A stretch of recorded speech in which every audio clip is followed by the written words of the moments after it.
नमस्कार। Learn with us में आपका स्वागत है। आज है दिनांक 29 फरवरी 2024। देखते हैं आज की करंट अफेयर्स तथा इससे बनने वाले महत्वपूर्ण प्रश्न।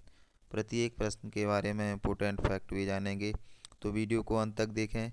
वीडियो पसंद आए तो लाइक, शेयर और कमेंट करें। चैनल पर नए हैं तो चैनल को सब्सक्राइब करें। पहला प्रश्न, राष्ट्रीय विज्ञान दिवस कब मनाया जाता है?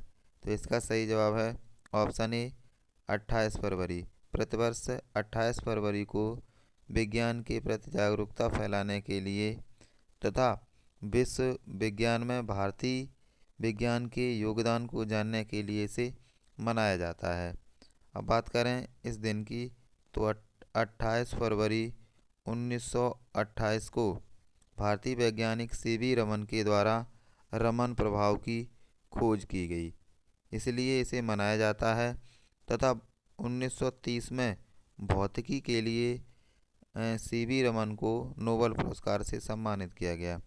बात करें 27 फरवरी की, तो 27 फरवरी को विश्व एनजीओ दिवस मनाया जाता है तथा 24 फरवरी को राष्ट्रीय उत्पाद शुल्क दिवस मनाया जाता है तथा 23 फरवरी को विश्व शांति एवं समझ दिवस मनाया जाता है। अगला प्रश्न, हाल ही में महाराष्ट्र में नवीकरणीय ऊर्जा पार्कों के विकास के लिए किन कंपनियों के बीच संयुक्त उद्यम समझौते पर हस्ताक्षर किए गए हैं? तो इसका सही जवाब है ऑप्शन सी, उपरोक्त ए तथा बी दोनों।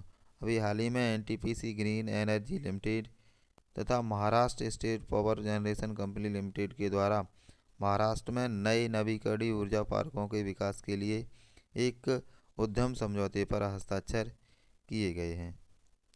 अगला प्रश्न, हाल ही में जल शक्ति मंत्रालय ने नदी बेसिन प्रबंधन सहयोग के लिए कितने संस्थानों के साथ समझौते पर हस्ताक्षर किए हैं? तो इसका सही जवाब है ऑप्शन बी, 12 संस्थान। अभी हाल ही में जल शक्ति मंत्री गजेंद्र सिंह शेखावत के द्वारा 12 संस्थानों के साथ एक समझौते पर हस्ताक्षर किए गए हैं। इसमें नदी बेसिन के प्रबंधन के लिए कार्य किया जाएगा। इनमें कृष्णा, महानदी, पेरियार, गोदावरी तथा नर्मदा नदियां शामिल हैं।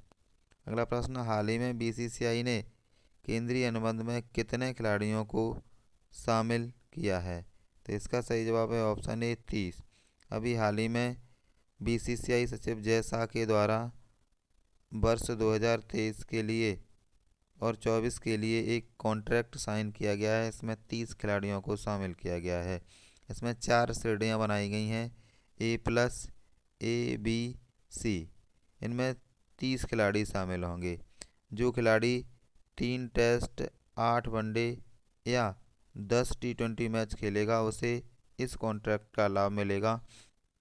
अभी हाल ही में इस लिस्ट में से भारतीय विकेटकीपर बल्लेबाज ईशान किशन तथा बल्लेबाज श्रेयस अय्यर को बाहर कर दिया गया है। अगला प्रश्न, हाल ही में किस भारतीय को मानद नाइटहुड की उपाधि से सम्मानित किया गया है?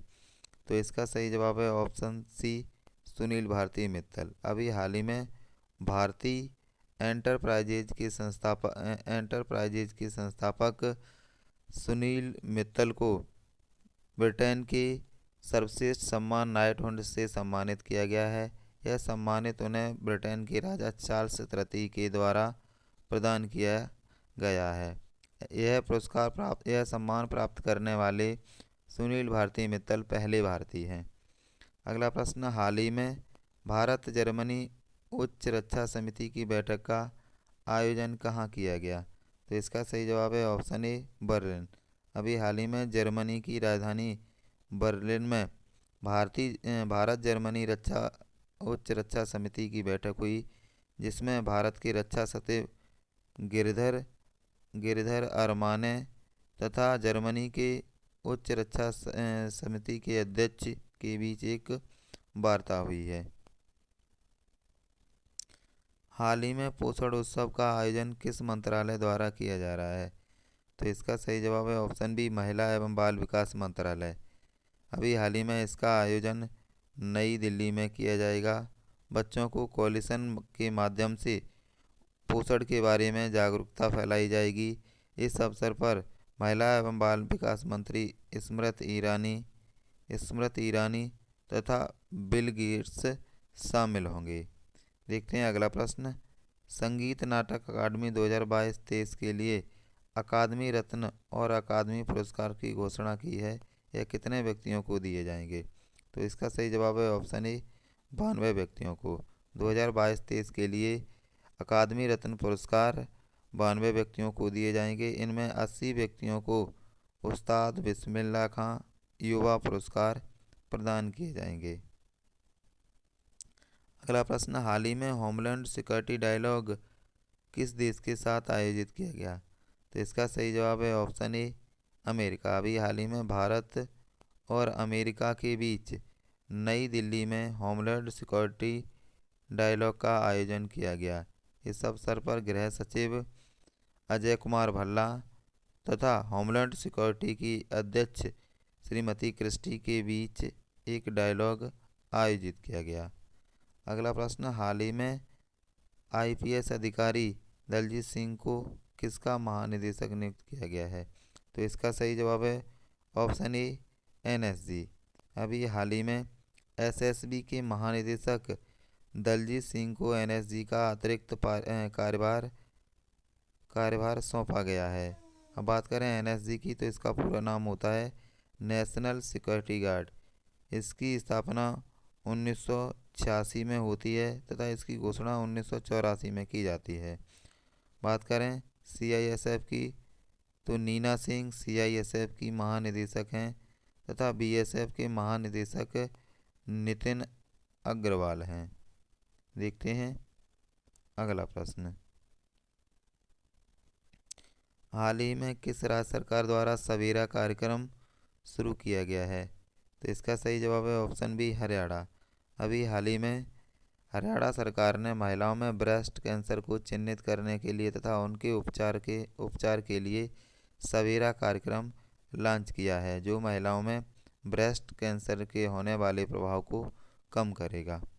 अगला प्रश्न। हाल ही में the great flap of 1942 how the Raj picked over A Japanese non invasion नामक पुस्तक किसके द्वारा लिखी गई है? तो इसका सही जवाब है ऑप्शन ए मुकुंद पद्मनाभन। अगला प्रश्न। भारतीय रिजर्व बैंक के अनुसार वित्त वर्ष 2022-23 में भारत की एफडीआई में सबसे अधिक योगदान किस देश का रहा है? तो इसका सही जवाब है ऑप्शन सी संयुक्त राज्य अमेरिका। अभी हाल ही में रिजर्व बैंक ने एक रिपोर्ट जारी की गई है जिसमें 2022-23 में अमेरिका भारत में एफडीआई करने वाला अग्रणी देश रहा है। बात करें एफडीआई की, तो इसका पूरा नाम होता है फॉरेन डायरेक्ट इन्वेस्टमेंट। इसका मतलब ये होता है कि विदेशों के द्वारा भारत में लगाई गई पूंजी। अगला प्रश्न। हाल ही में किस राज्य के द्वारा 2030 तक सभी सरकारी वाहनों को इलेक्ट्रॉनिक व्हीकल द्वारा प्रस्तावित किया जाएगा? तो इसका सही जवाब है ऑप्शन ए उत्तर प्रदेश।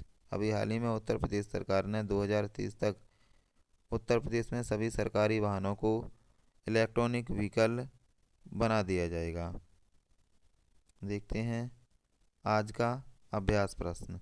हाल ही में अंतर्राष्ट्रीय सौर संगठन में शामिल होने वाला माल्टा कौन सा देश बना है? ऑप्शन दिए हुए हैं, इसका जवाब आप कमेंट बॉक्स में लिखेंगे। वीडियो पसंद आए तो लाइक शेयर करें।